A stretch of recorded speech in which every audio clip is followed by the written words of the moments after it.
How would you like to spend the weekend in Havana? How would you like to see the Caribbean shore? Come on and run away over Sunday to where the view and the music is tropical. You hurry back to your office on Monday, but you won't be the same anymore. How would you like to go where nights are so romantic, where stars are dancing rumbas in the sky? If you don't like to spend the weekend in Havana, you better back up on your slopsy joes.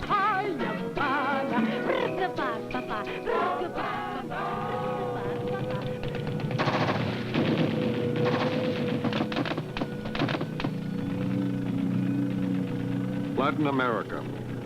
What comes to mind?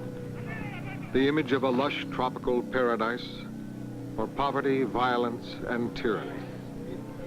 The United States points its finger at communist interference, Cuban and Soviet involvement as the source of the unrest. What are the people of Latin America fighting for? And who are they fighting against?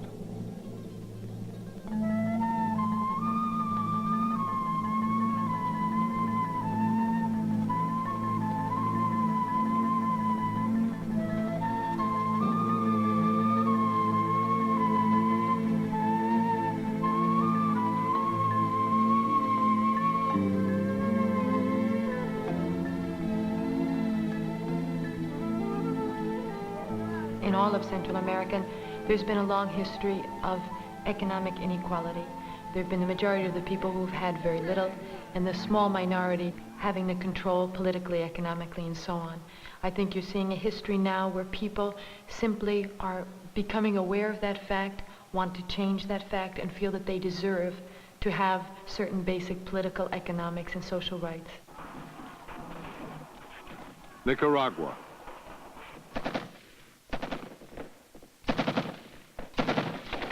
Rebellion topples the Somoza dynasty, the longest-standing dictatorship in Latin American history. A dictatorship supported by the United States government for decades. How did we become involved? Investment in Nicaragua expands at the turn of the century. Encouraged by growth of trade, the United States companies take control of many coffee and banana interests.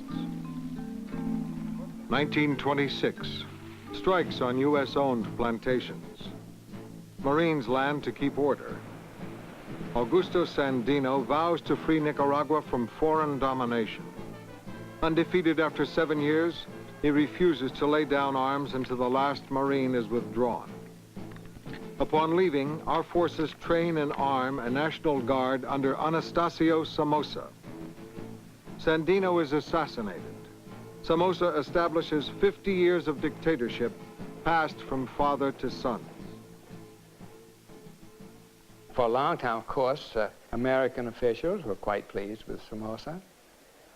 Somoza always voted with us at the United Nations. He boasted of it. He said, there's nobody else that bats 1,000 and votes at the United Nations except me. I'm the only one that always votes the way you tell us to vote.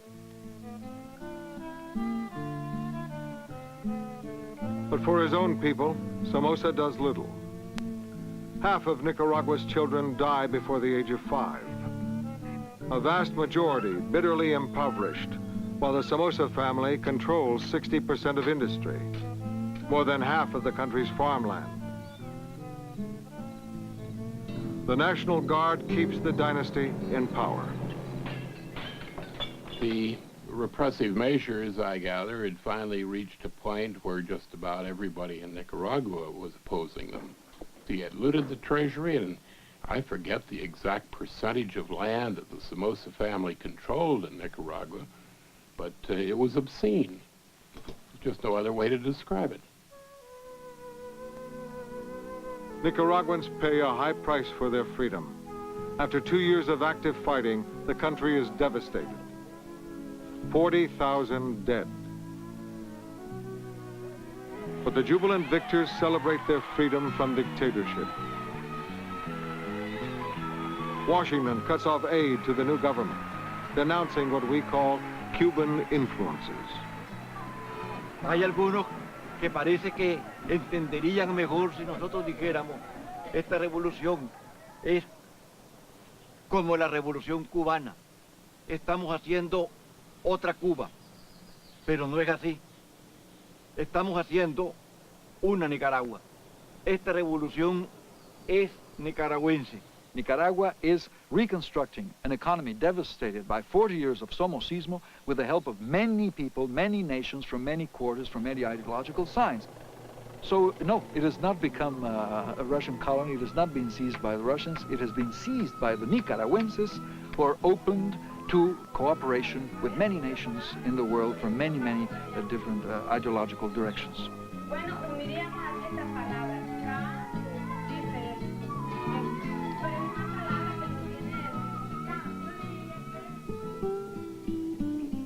Guatemala,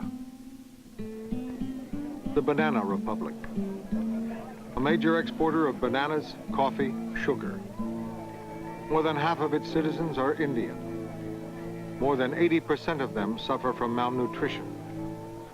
For most of this century, they've been ruled by military dictatorships. 30 years ago, however, Guatemala knew a brief period of democracy. 1950, Jacobo Arbenz is elected president. Almost all productive land is planted in export crops, leaving the poorest land for the peasants to farm. The United Fruit Company is the country's largest landowner. Arbenz implements a campaign promise, land reform, returning unused land to the peasants. This leads to his overthrow. The United Fruit Company rejects Arbenz's compensation plan. The Eisenhower administration steps in. The feeling about Arbenz was that he was in the pocket of the communists, that he would enable them to take over the government and that he would put communists into key positions, and this was unacceptable as far as U.S. policy was concerned. 1954. U.S. officials meet with Guatemalan military leaders. A coup d'etat is devised. A communist conspiracy was invented. Soviet intervention was decried, proclaimed. The CIA armed Castillo Armas, and with the full backing of the CIA, with planes, with arms, Castillo Armas invaded Guatemala from Honduras, and the democratic experiment came to an end in Guatemala. Now, this was done in the name of democracy. And it was done, it was said, to restore democracy because the Soviets had infiltrated the Guatemalan government. Arbenz is forced into exile. Members and supporters of the reform government are purged and jailed.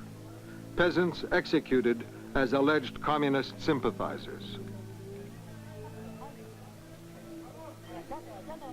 25 years later, I would like you to reflect on the state of democracy in Guatemala. A country where any opinion maker is immediately suspected and most surely eliminated, physically eliminated, by the thugs, by the goon squads, paid for, organized, and who receive orders from the Lucas Garcia, from the military government in Guatemala.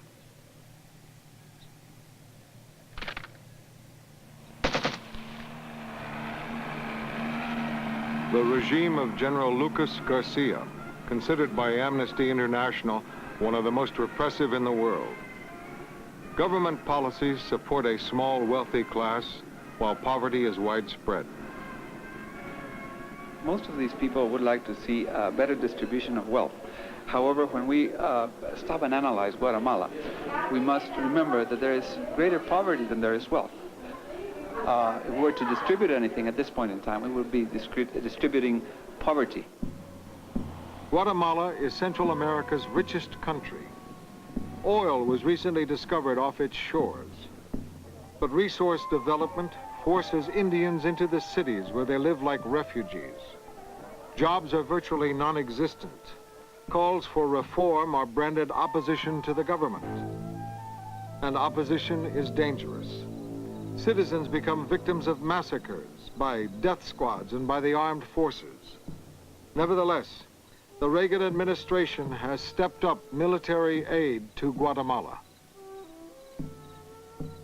When President Arbenz of Guatemala was overthrown, the American role in the coup d'etat was not only obvious, it was something we bragged about. Well, we may have been content and proud of what happened, but all through Latin America, our hand was revealed. It was shown what we Americans would do in any country in Latin America when there was a government that we didn't like. Anti-American sentiment grows in the 50s. Vice President Nixon's goodwill tour, a foreign policy disaster. Angry crowds meet him at every stop. What are they angry about? One answer, Nixon. Your government is responsible for the tragedy in Guatemala.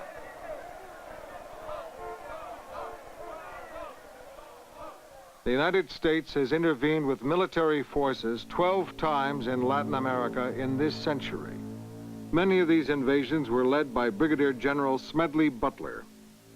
In his memoirs, 1933, he says, I helped make Mexico safe for American oil interests. I helped make Haiti and Cuba a decent place for the National City Bank boys to collect revenue in. I helped pacify Nicaragua for the International Banking House of Brown Brothers. I brought light to the Dominican Republic for American sugar interests. I helped make Honduras right for American fruit companies. Cuba. The dictatorship of Fulgencio Batista makes Cuba right for U.S. financial interests. In 1959, he is overthrown. The revolutionary government nationalizes foreign holdings. Relations with the United States turn antagonistic. 1961, invasion at the Bay of Pigs. Cuban exiles, under the direction of the CIA, try to overthrow the government of Fidel Castro. The invading forces are turned away by the Cuban people, who prove to be loyal to Castro's government. Washington launches an economic blockade of the island. Prevention of successful revolutions in Latin America takes priority in U.S. policy. We intensify counterinsurgency training. I think probably the second major national sport during the Kennedy administration was counterinsurgency, because it was really almost an obsession. It was basically to describe how one fought terrorists and how one fought communism. At Fort Bragg, North Carolina, home of the Special Warfare Center, a new kind of soldier has emerged, the Special Forces Trooper, the man whose specialty is guerrilla fighting. He is identified by his toughness and his skill. But the ability to survive is, of course, only part of the guerrilla's needs. In the end, his effectiveness will be measured in terms of his ability to destroy and to harass. So he becomes, finally, an expert in the techniques and the tools of destruction. Good afternoon. I am Sergeant Wingrove, the Operations Sergeant. Annual training sessions at Fort Bragg. Top military commanders from Latin America gather to learn the latest in weaponry and to develop joint strategies. Latin American soldiers are trained in counterinsurgency techniques. We hope to prevent popular uprisings by strengthening local military forces. Special emphasis is placed on keeping a tight rein on civilians. By 1980, more than 80,000 Latin American soldiers have been trained.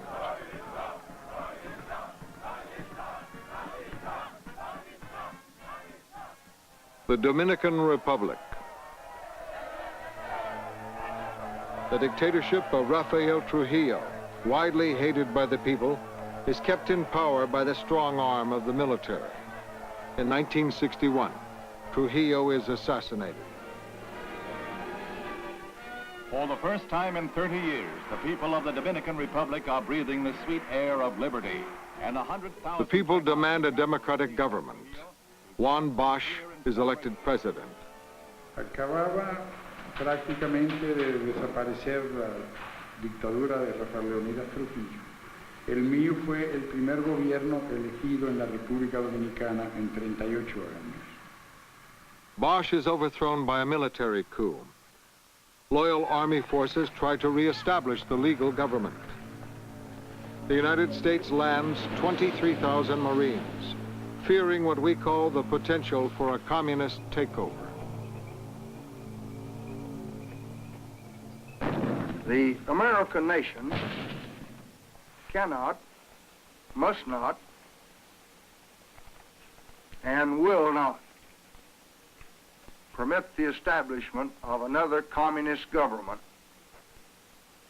in the Western Hemisphere. There was actually a list in Washington of communists alleged to be in the Dominican Republic.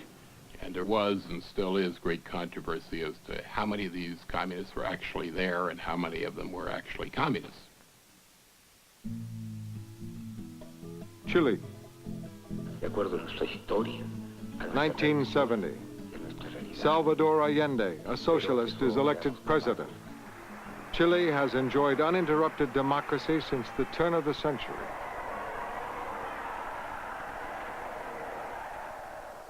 President Nixon and Mr. Kissinger felt very, very strongly about the fact that the United States could not tolerate Allende in office, and that CIA had to take whatever steps were necessary to get rid of him.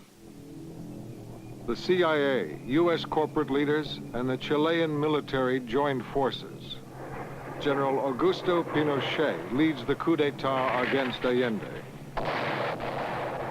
The National Palace is bombed. Allende is assassinated.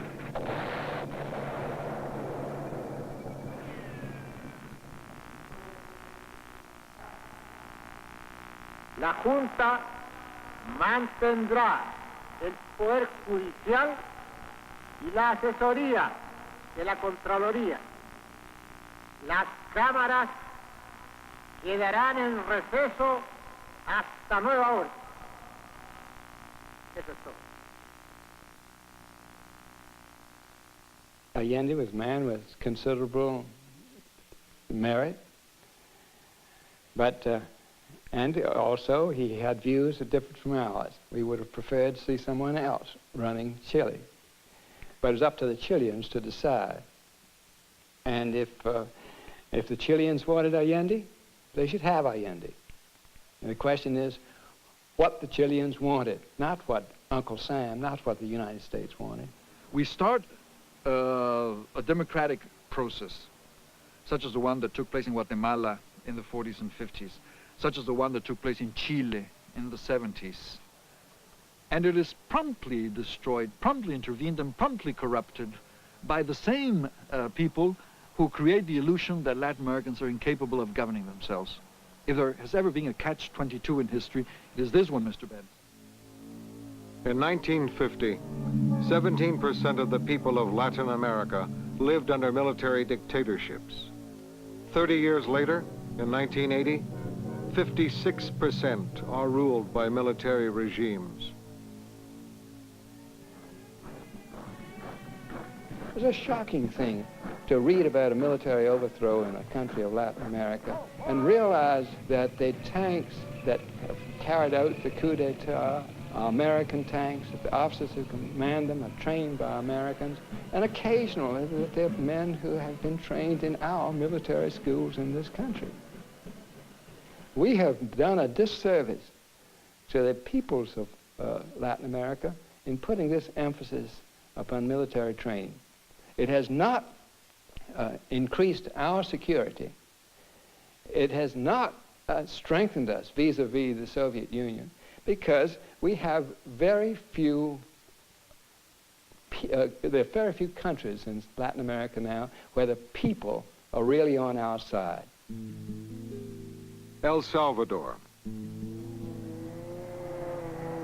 For 50 years, the wealthy 14 families and the military have run the country by force. Today, a bloody civil war is being fought in El Salvador. The United States takes sides with the military, claiming the opposition is communist-inspired. Anyone who looked at El Salvador could realize that its problems were more than anything else social. They were not problems of communist subversion, although the feudal families, the very wealthy families, always blamed any unrest on communists. And they were quick to come to our embassy and tell us that the Castroites had landed, that the communists had landed, and that we had to help them get rid of the communists. May 1979. Outside the cathedral in San Salvador, demonstrators at a peaceful protest of government policies. Without warning, troops move in and open fire.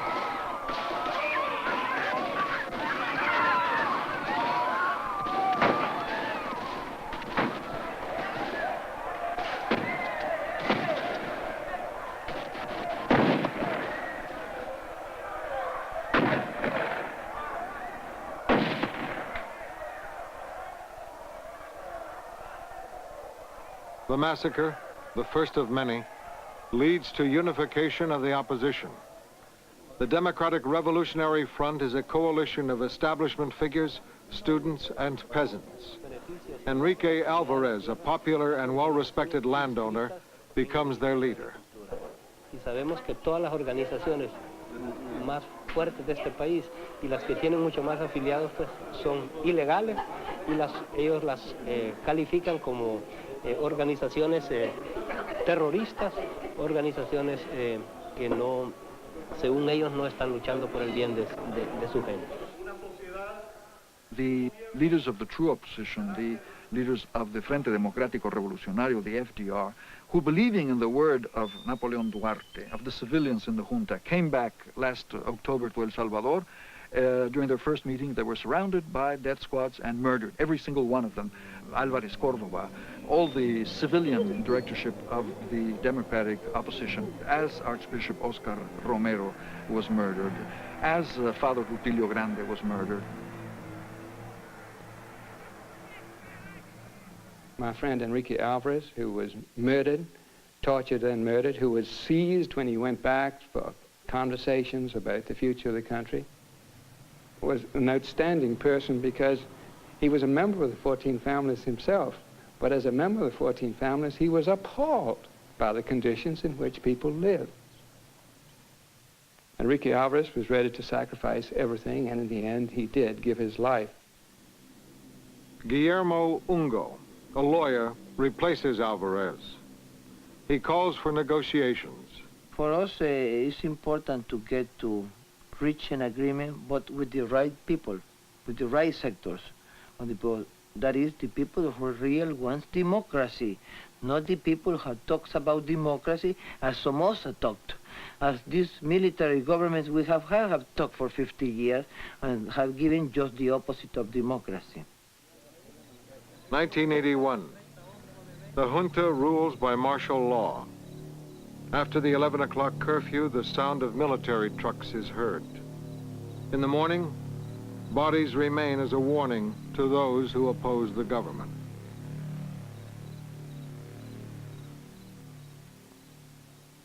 The junta has very little popular support.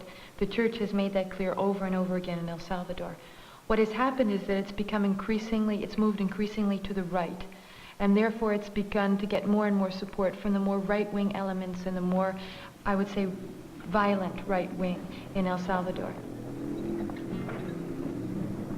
Troops scour the countryside for insurgents. Civilian casualties are often as high as 1,000 a month.